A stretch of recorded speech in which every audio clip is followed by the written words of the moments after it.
Shalom à tous, Baruch Hashem, on a le souhait de reprendre le Chok Emouna, on est le 26 Adar pour le cycle annuel, et on reprend le jardin de la foi. Rappelez-vous qu'on est dans tout le chapitre, donc toujours sur la Parnassa, mais cette fois-ci dans le côté des jeux, les jeux d'argent, de jouer au poker, de jouer au poker avec de l'argent, on parle, hein, de jouer, d'aller au casino, de faire des lotos, etc.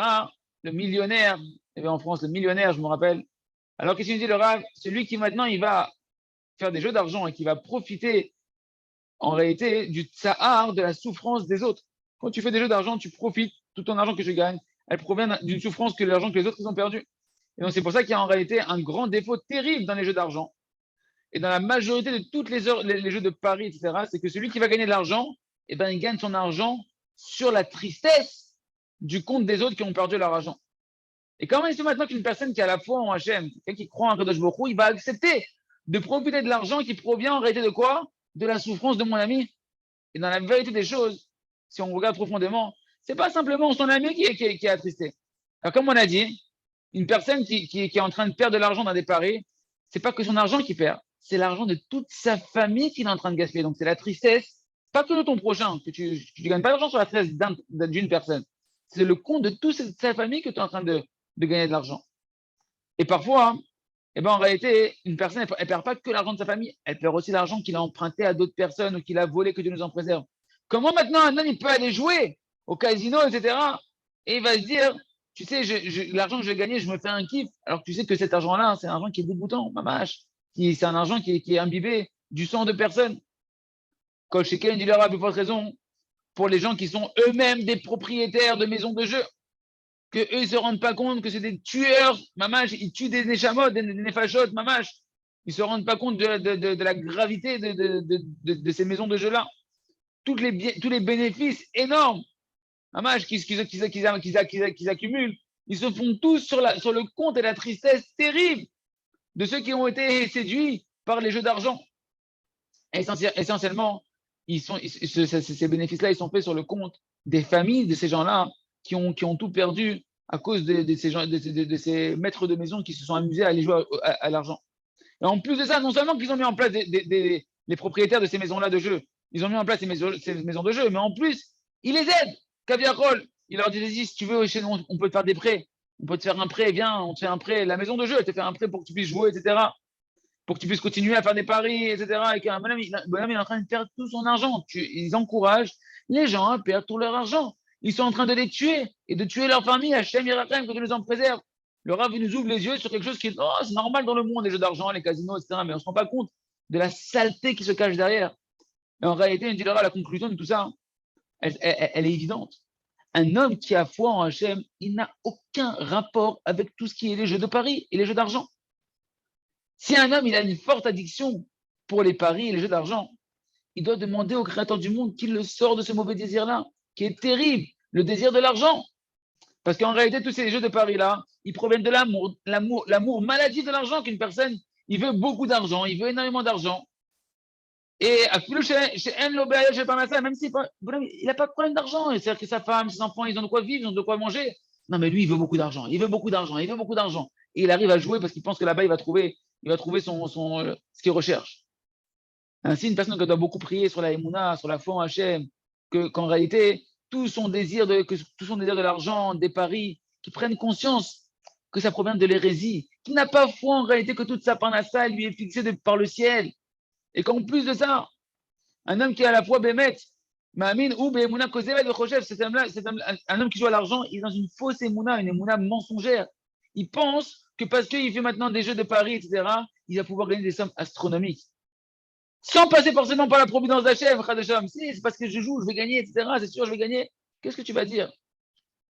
Que chez où, chez Chochev, Chabouré, tu penses que le bonhomme, il est en train de parier parce qu'il pense que le créateur, comme tu es en train de faire des paris, Hachem, il veut te donner l'argent à travers les paris, à travers les jeux de hasard, d'argent, etc. Ma pitom, tu dois savoir au contraire, Kadosh Baruch Hu, le créateur, il a une infinité de moyens pour t'amener ton argent. Et il n'a pas besoin de ton aide. Et à plus forte raison qu'il n'a pas besoin que tu prennes des chemins tordus, comme les jeux d'argent qui sont faits sur la souffrance de tous les gens qui sont autour de la personne qui joue au jeu d'argent. Hachem, il n'a pas besoin de ça. Il peut t'amener ton argent facilement par un chemin propre et un canal en or, de jamais tomber dans les jeux d'argent et ceux qui sont là-bas de prier pour sortir de là-bas et de travailler cette conscience-là, qu'Akadosh Baruch Hu peut mettre ton argent de manière propre sur le compte de personne. On continue avec le jardin des louanges, un chapitre fondamental, les amis, qu'on est en train de voir, de pouvoir réparer sa vie entière à travers le remerciement. Tikkun Haodah, la réparation du remerciement. Rappelez-vous qu'on était hier sur la dimension qu'on a des canaux spirituels par lesquels toute l'abondance d'un âme lui parvient, et que le premier canal, le plus abondant, le plus grand par lequel Hachem il t'envoie toute ta bracha matérielle et spirituelle, c'est tes parents.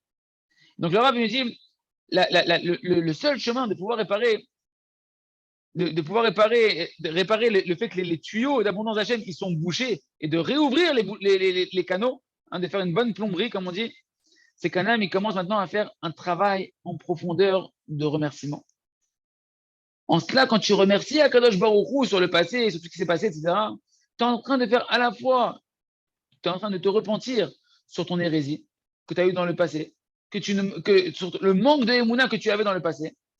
Et également, tu es en train de réparer tes traits de caractère. Tu commences à devenir un Ben Adam, un être humain normal, d'être quelqu'un qui est reconnaissant, de commencer à remercier, d'être reconnaissant envers les créatures par lesquelles Hachem t'a envoyé ton abondance.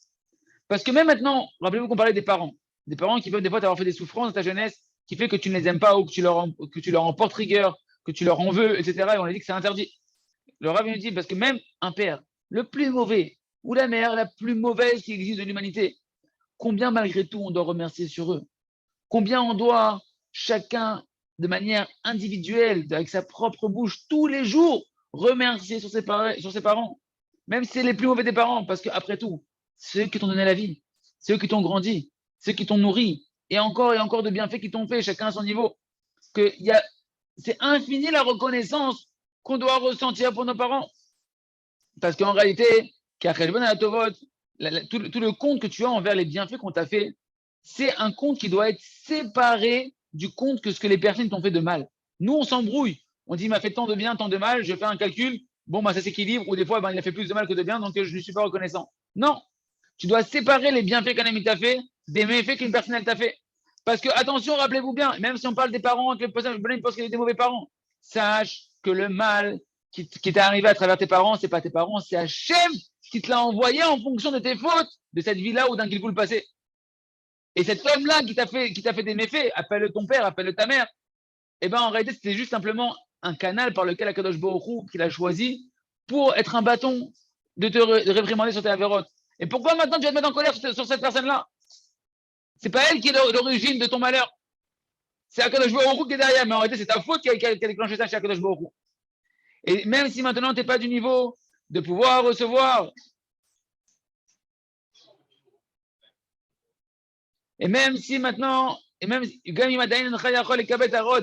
peux pas accepter les choses mauvaises que tu as eues dans ta vie avec une foi totale, malgré tout, sur les bienfaits, tu te dois d'être reconnaissant. C'est deux choses différentes, c'est deux comptes séparés, parce qu'il n'y a aucune erreur dans la providence d'Hachem. Et les parents qui, Shalom, il dit, mes parents ils m'ont fait souffrir, ce n'était que des bâtons dans les mains d'Hachem. Et tout ce qui t'est arrivé, c'est arrivé d'après le din, d'après la justice d'Akadosh Baruch Hu qui est très précise, qui est mamash, qui provient du tribunal céleste. Omnam, il leur dit cependant, on doit être conscient que les parents, c'est vrai, ils ont fauté. C'est vrai qu'ils ont fait quelque chose de mal, ils ont fauté. Et s'ils ne font pas de chouva, les parents, s'ils ne se repentissent pas là-dessus, ils vont être punis, Shalom, très durement, sur cette faute grave qu'ils ont fait, qu'au lieu de donner de l'amour à leurs enfants, ils leur ont fait de la peine. Et ça, en réalité, il nous dit, le Rav, c'est pour ça que c'est une des raisons pourquoi beaucoup de parents, on voit que des fois, ils peuvent avoir des souffrances qui s'abattent sur eux. Et que des fois, on voit qu'il y a des punitions terribles sur les parents. Par exemple, en Israël, on voit des parents qui peuvent aller en prison, que Dieu nous en préserve, etc. Et tout ça, et qu'on voit que des fois, des gens, on voit que tout est fermé devant eux. Parce qu'il y a un principe général.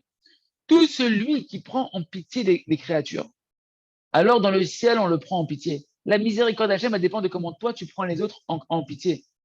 Et quand un homme, maintenant, il va être cruel envers les créatures, par exemple, un parent envers ses enfants, alors la miséricorde d'Hachem, elle se ferme devant lui.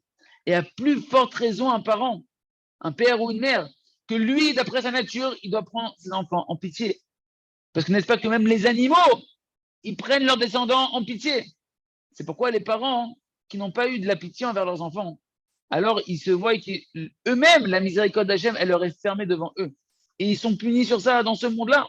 sur ce qu'ils ont endommagé, l'amour qu'ils devaient donner à leurs enfants. Et Chad Shalom, s'ils ne réparent pas ici, badaï que dans le Gehinnom, dans l'enfer, là-bas, il leur attend, après leur mort, des réparations qui sont désagréables s'ils ne font pas Teshuvah. Donc, rappelez-vous combien on doit séparer le compte des Akaratatov, de ce que mes parents m'ont fait de bien, et le mal, ça, c'est pas mon compte, ça, c'est Akadosh Baruch Hu. Et tout ça, c'est le compte que le Créateur, il a avec mes parents. Mais l'enfant qui a été blessé par ses parents, il doit savoir que ses parents, c'était qu'un bâton dans les mains d'Hachem. Et je ne dois pas apporter en rigueur à mes parents. Je ne dois pas avoir de rigueur envers mes parents. Et c'est pourquoi, d'après la Emouna véritable, on doit avoir foi en Kadosh Baruch Hu, que Hachem a une providence, que tu dois naître à travers ces parents-là.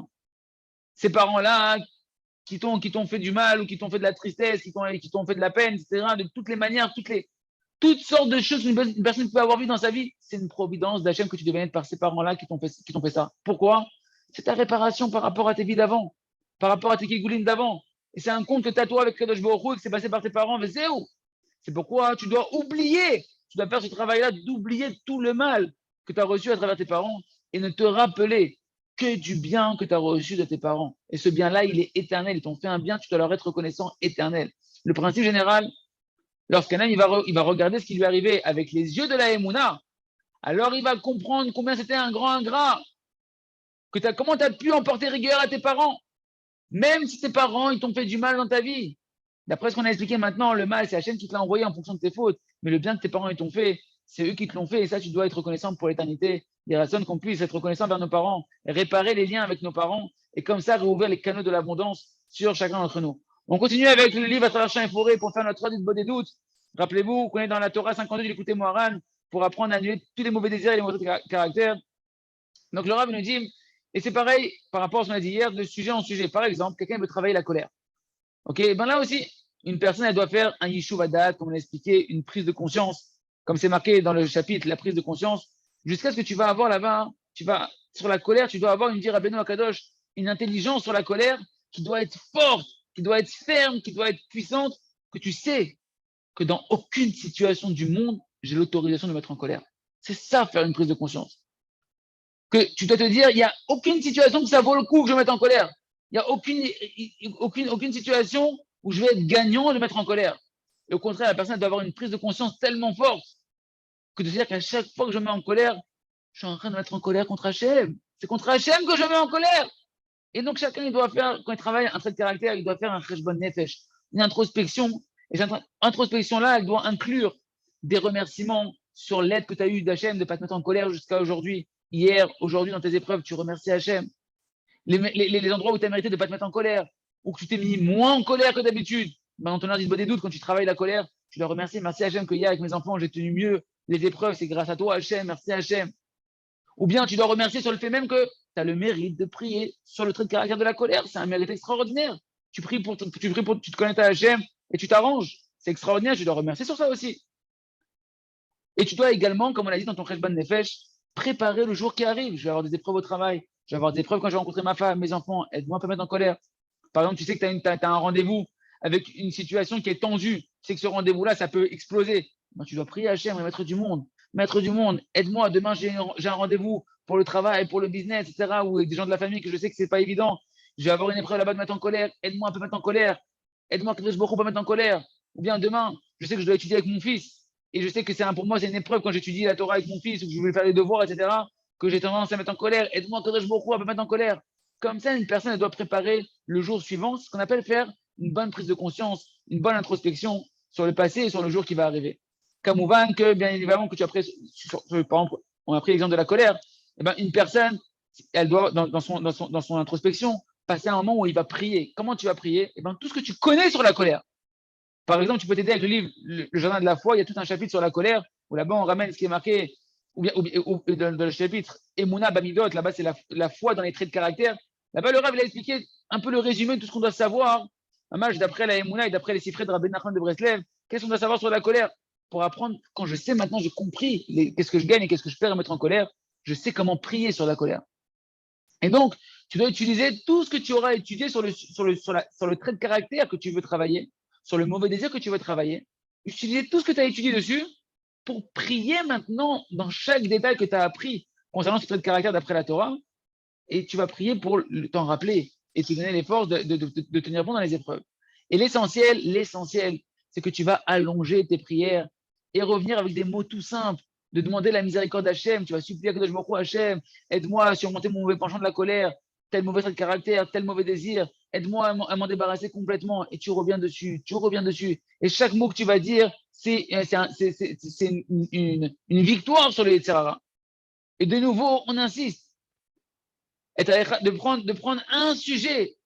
Les amis, celui qui veut voir des véritables changements, prends un sujet et vas-y, une semaine, mets-toi un challenge, une semaine, je vais prier tous les jours une demi-heure sur ce sujet-là, ou même une heure si je veux voir des vrais changements, que sur un sujet. Car comme on a dit, si un homme ne se donne pas cette opportunité-là de voir la puissance de ta prière, comment elle peut faire des prodiges sur toi-même, alors tu ne recevras jamais la foi en toi-même, la foi dans ta prière. C'est-à-dire quoi? C'est-à-dire qu'en réalité, que tu n'auras jamais de la foi en Akadosh Baruch Hu véritable, parce que tu ne vois pas qu'Hachem, il peut te changer tout, il peut changer ta vie complètement. Et la foi dans la tfila, c'est précisément d'avoir foi dans ta tfila à toi, que toi, par ta prière, tu peux faire des prodiges sur toi-même, avec l'aide d'Hachem, l'aide de Tadikim, maintenant tu vas avoir la foi, hein, que toi, tu peux, par ta prière, opérer des délivrances et tout le bien que tu as besoin, d'agir par ta prière. Ça, ce n'est possible que lorsque l'on va allonger ses prières. Prendre la montre comme ça, et de regarder le temps qui passe. Et toi, tu dis, je continue à prier. Jusqu'à ce qu'Hachem réponde à mes prières, qu'il me fasse voir des changements. Et plus un homme, il veut voir des véritables changements rapides arriver dans sa prière, et plus il faut qu'il allonge ses prières. Comme il a dit Rabbi Hanina dans la Gemara de Shah, tout celui qui allonge ses prières, sa prière ne revient jamais vide. Il ratonne, je t'inscris de faire notre bonne doute et de prendre un sujet. Allez-y, prenez un sujet, un coup de caractère, un mauvais désir, un projet, et tous les jours, une demi-heure, on met en pratique tout ce qu'on a étudié, et racontez-nous après combien vous voyez les changements sur vous, et vous allez pouvoir renforcer les autres après à pouvoir opérer leur Géoula. On continue avec le Jardin de la Sagesse, le commentaire sur le sage et le simple, le conte de Rabbi Nachman. Il dit, le Rav Béhémet, même lorsqu'un homme maintenant, il va chercher quelqu'un qui a réussi dans la vie et qui veut se montrer qu'il est meilleur que lui, je suis plus intelligent que lui, etc. Bien que c'est déjà plus logique. Rappelez-vous qu'on parlait de ceux qui se moquaient du tam. Qu'est-ce que tu vas te moquer d'un homme que toi tu prends pour un fou? Tu le prends pour un fou, tu te moques de lui, genre t'es plus intelligent qu'un fou. Il nous a dit, Rabbi Nachman, t'es un idiot en fait. Tu te sens plus intelligent qu'un idiot. Donc t'es un idiot. Alors on a dit maintenant, même si tu veux prendre quelqu'un qui est intelligent, quelqu'un qui a réussi, et te sentir que tu es mieux que lui, il dit même ça, c'est du mensonge. Parce qu'il n'y a pas de inyan comme ça de se dire je suis mieux que l'autre. Ça veut dire que tu es mieux que l'autre. Chacun il a son chemin personnel. Et c'est ça qu'il a. Donc tu ne sais pas où est-ce qu'il en est l'autre véritablement. Il est dans son chemin. Et c'est ça qu'il leur a dit le simple. Zema sechelo, zema secheli. Ça c'est mon histoire à moi. Ça c'est son histoire à lui avec Hachem. J'en sais rien où est-ce qu'il en est avec Hachem. Et comme on s'est déjà allongé suffisamment dans ce sujet-là dans les pages précédentes. Mais de chercher, par contre, l'idiotie qui nous dit Rabbi Nachman, de chercher un faible et de ricaner sur lui, de se moquer de lui, ça montre par ta moquerie que tu es pire que tout, que tu es à un niveau très très bas. Il se trouve donc que ceux qui s'amusent à se moquer des plus petits que eux, peu importe dans quel sujet que ce soit, ils sont descendus à un niveau encore plus bas que celui qui sont en train de rigoler. Et sur ça, il nous dit le Rav Béhémet, sur ça, on doit se moquer en réalité, de ceux qui se moquent des gens. C'est sur ceux qui se moquent, de ça, on doit prendre la dérision, c'est les gens qui se moquent ou qui doivent être la risée de tous. Comme ils ont dit nos sages de Marbani, Kol Letzanout, Asura Milevad Letzanout chez le Hagim Avodazara. Toutes les moqueries, elles sont interdites, sauf la moquerie qu'on va avoir de se moquer de l'idolâtrie. C'est de l'idolâtrie qu'il faut se moquer. C'est pourquoi le Tam, le simple de notre histoire, il a fait un sujet de dérision, de se mettre à rigoler sur ceux qui venaient rigoler sur lui. Et il leur a montré clairement qu'en réalité, c'était eux les vrais idiots. Tu te rigoles de moi alors que moi, je me prends pour un du tout et que toi-même, tu me prends pour un fou. Et tu te sens que tu es plus intelligent qu'un fou. Et en réalité, la moquerie, les amis, c'est une terrible faute. Il n'y a pas comme cette faute-là de se moquer. C'est une joie mensongère qu'elle provient d'un cœur qui est mauvais, de la partie du cœur qui est mauvais. Tu te moques des gens. C'est de l'orgueil terrible. Et il faut effacer cette écorce du mal, du monde complètement, d'arrêter de penser que la joie, c'est se moquer des gens et de charrier les gens et de voir la petitesse des gens et de se sentir mieux que les gens. Il faut déraciner ce courant-là qu'il y a dans le monde, ce vent de folie qu'il y a dans le monde. Et la chose la pire, nous dit le Rav, c'est que la moquerie, elle fait tomber un homme. Et Mamash, elle le fait dégringoler, il ne se rend pas compte qu'il crée sa propre dégringolade à travers ses moqueries. Est-ce qu'il y a quelque chose de plus dégoûtant que de se réjouir de voir que tu es en train de briser quelqu'un, tu es en train de casser une personne et ça te fait plaisir, ah, je l'ai cassé, ah, il l'a cassé. Combien on a vu ces clichés là? Et nous, on est rentré dans ces bêtises là. C'est quelque chose de terrible.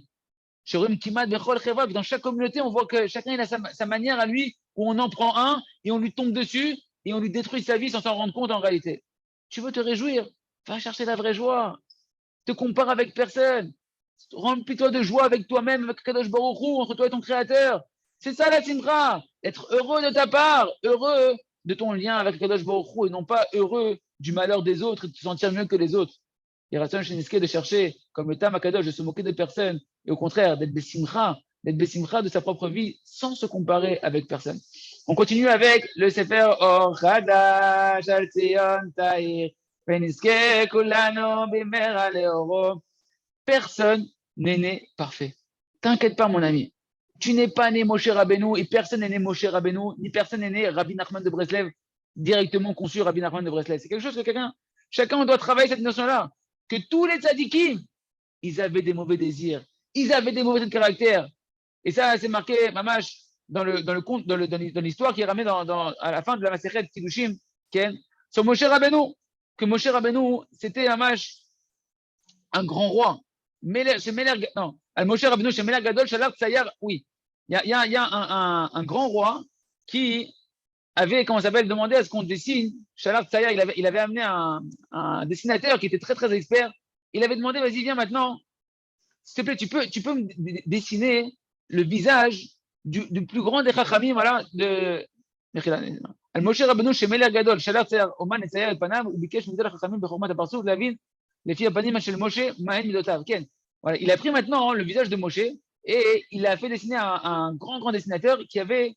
Et après, il a amené le visage, il a demandé à quelqu'un qui a la chormat à partsouf, qui sait lire sur les traits du visage les traits de caractère d'une personne.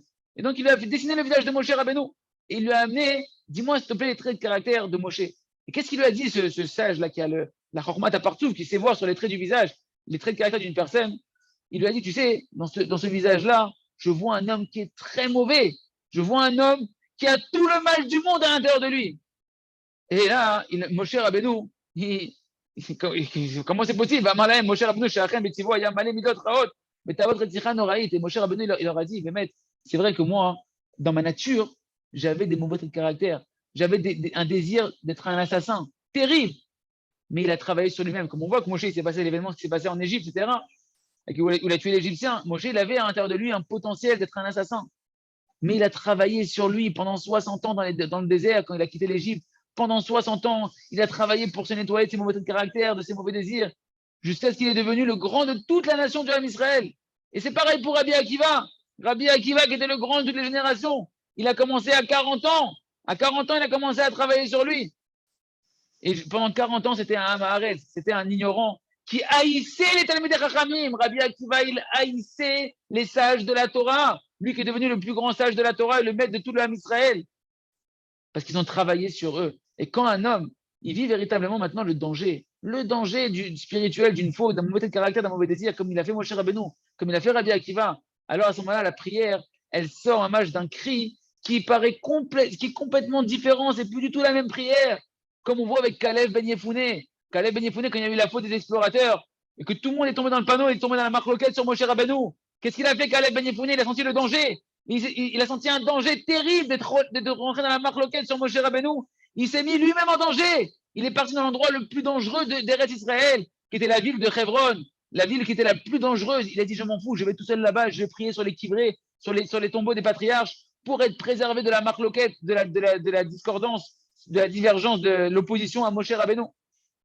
Parce que d'un côté, il y avait les explorateurs qui lui mettaient tellement la pression, vas-y, viens, on est collègues sur Moshe, viens, on rentre dans la marloquette sur Moshe. Et ils voyaient qu'il n'arrivait pas à tenir devant eux.